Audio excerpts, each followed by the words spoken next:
Assalamualaikum warahmatullahi wabarakatuh. Bersama saya Syarif Hidayatullah Gobel, pendamping PKH Kecamatan Lolak. Kali ini saya ingin berbagi informasi terkait stunting yang menjadi permasalahan nasional saat ini. Di mana-mana pemerintah terus menggalakkan untuk proses pencegahan stunting dan penanganan stunting secara serius. Di Kementerian Sosial saat ini sedang dilaksanakan diklat penanganan dan pencegahan stunting kepada pendamping PKH se-Indonesia. Dan kali ini saya sedang mengikuti diklat, dan ini adalah salah satu video latihan yang ditugaskan kepada kami untuk memberikan edukasi, iluminasi, ataupun sosialisasi terkait stunting.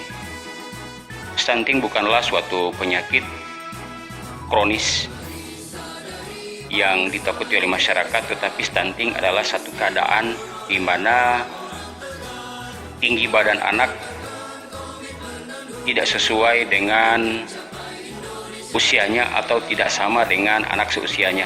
Itu adalah stunting.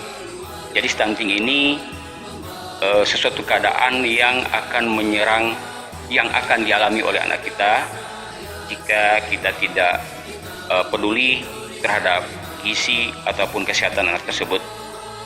Stunting dapat terjadi akibat pada saat kehamilan ibu tidak memperhatikan gizi yang diasup oleh ibu tersebut, atau jarang ke posyandu, atau jarang memeriksakan kandungannya kepada bidan desa atau tenaga kesehatan yang tersedia di lingkungannya. Dampaknya sangat buruk bagi janin yang ada dalam kandungan, sebab jika kita tidak melakukan pencegahan stunting dari awal, maka ini akan berdampak terus hingga anak itu lahir. Cara untuk mencegah stunting dan menangani stunting pada ibu hamil adalah mengasup gizi sebaik mungkin, mulai dari makanan sehat bergizi, kemudian berbagai macam tablet atau vitamin yang diberikan oleh posyandu yang digiatkan di setiap desa, atau mengasup berbagai macam protein yang tersedia di lingkungan tempat tinggal ibu tersebut. Setelah lahir nanti, ibu juga harus memperhatikan bayi atau balita yang dia miliki agar stunting ini dapat dicegah sejak dari dini. Pada saat hamil juga, ibu harus memberikan stimulasi sejak kandungan berumur 3 bulan hingga pada saat melahirkan nanti, dan hingga janin itu lahir menjadi bayi. Kemudian pada 1000 hari kehidupan pertama, ibu harus memperhatikan, bukan hanya ibu tetapi ayah juga harus bersama-sama dengan ibu memperhatikan hal-hal yang dapat menyebabkan stunting, terutama makanan bergizi yang harus kita penuhi kepada anak tersebut, kemudian lingkungan yang sehat dan bersih, antara lain jamban. Jamban itu harus bersih ibu-ibu, karena jamban sangat berpengaruh terhadap kesehatan keluarga. Jika ibu-ibu membuang kotoran hanya di lingkungan rumah atau di pekarangan rumah atau di sungai di sekitar tempat tinggal ibu, maka tanah dan air yang ada di sekitar ibu akan tercemar oleh tindakan ibu sendiri. Nah, dengan membuat jamban pada keluarga tersebut, maka kesehatan lingkungan dapat terjaga, dan ini adalah salah satu proses pencegahan stunting. Pertanyaannya, jika ada tetangga atau anggota keluarga kita yang terserang stunting, kemanakah kita harus mencari informasi terkait stunting tersebut? Sebagai rujukan kepada ibu-ibu untuk proses penanganan stunting, sebaiknya ibu-ibu pergi ke puskesmas untuk mencari informasi terkait dengan penanganan stunting. Yang kedua, ibu-ibu dapat pergi ke dinas sosial setempat, karena dinas sosial adalah salah satu lembaga atau instansi pemerintah yang bersama-sama dengan seluruh elemen masyarakat mencegah terjadinya stunting di daerah tersebut. Nah, dinas sosial dapat mendata ibu-ibu, dimasukkan ke dalam data terpadu kesejahteraan sosial jika ibu-ibu belum menerima bantuan sosial. Jika ibu-ibu belum termasuk penerima bantuan sosial, baik itu BPNT, PKH, dan bansos lainnya. Karena BPNT dan PKH adalah salah satu program pemerintah untuk penanganan stunting di Indonesia.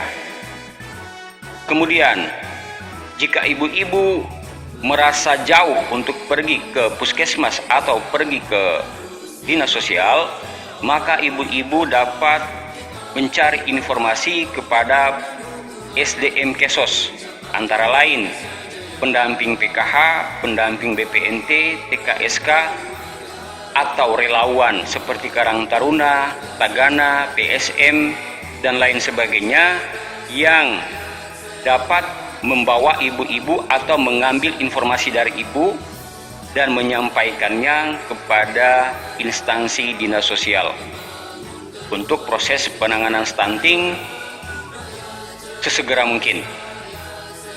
Nah, ibu-ibu yang patut diingat adalah ibu-ibu harus mempersiapkan gizi keluarga sedini mungkin.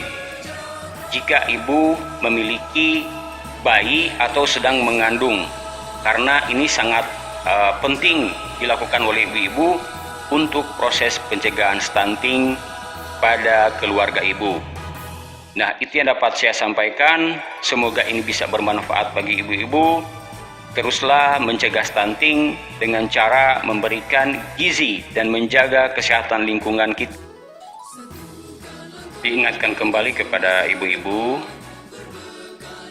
yang memiliki bayi balita ataupun sedang hamil, jika terdapat gejala yang dicurigai sedang mengalami stunting, maka kami memberikan rujukan kepada ibu-ibu untuk dapat segera melaporkan diri bahwa anak ibu sedang dalam keadaan gizi buruk, berarti terancam stunting.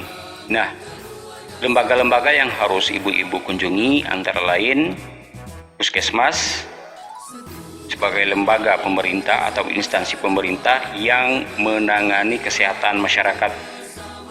Kemudian dinas sosial, instansi pemerintah yang bersama-sama dengan dinas kesehatan mencegah terjadinya stunting di daerah tersebut.